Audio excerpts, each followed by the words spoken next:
कहानी है एक बाप बेटे की जो स्कूटर पर कहीं पर जा रहे होते हैं। तभी जो बाप होता है उसकी नजर पड़ती है रोड के साइड में कुछ लड़कों के ऊपर जो कि कीचड़ में कुछ ढूंढ रहे होते हैं। तो अपना स्कूटर वहां पर रोकते हैं और जाकर के उनसे पूछते हैं कि बेटे क्या ढूंढ रहे हो यहाँ पर। तो उनमें से एक बोलता है कि आपको दिख नहीं रहा है कि ये सामने सोने का फल है, हम उसको पाने की कोशिश कर रहे हैं। उसकी ये बात सुनते ही पिता का ध्यान जाता है उस सोने की फल की तरफ जो चमक रहा होता है।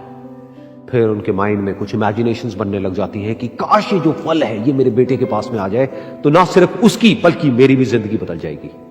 तो बिना सोचे समझे अपने बेटे को धक्का मार देते हैं उस कीचड़ में और बोलते हैं कि तुझे किसी भी कीमत पर वो फल लेकर के आना है। लेकिन बेटे को वो फल नहीं चाहिए होता है, उसके अपने कुछ और ही सपने होते हैं। वो बहुत कोशिश करता है अपने पिता को ये समझाने की कि मेरी खुशी इस फल में नहीं है, मेरी खुशी कहीं और है, मेरे सपने कुछ और है।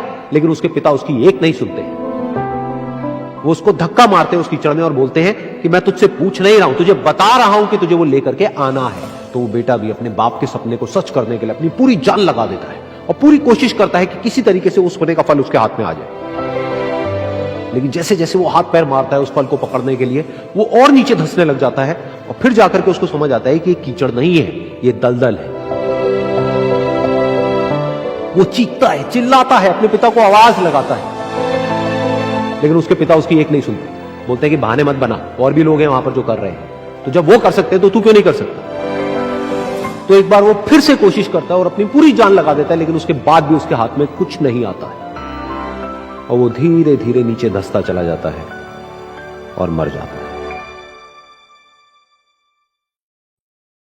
तब जाकर के उसके पिता को एहसास होता है कि उससे कितनी बड़ी गलती हो गई।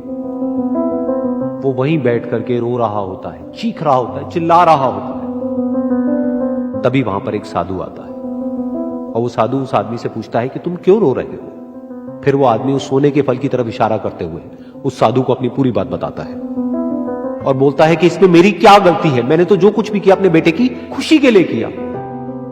तो वो साधु उस फल को ध्यान से देखता है और उस आदमी को कहता है, जिस सोने के फल की वजह से तुमने अपने बेटे को गवा दिया, कम से कम एक बार ध्यान से उसकी तरफ देखा तो होता कि वहां पर कोई फल है भी या नहीं।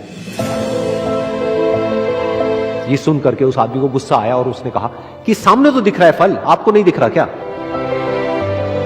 तब वो साधु उस कीचड़ के ऊपर एक पेड़ होता है जिसकी तरफ इशारा करते हैं और बोलते हैं कि वो जिसे तुम देख रहे हो वो उस फल की परछाई है, असली फल वहां पर उस पेड़ के ऊपर है।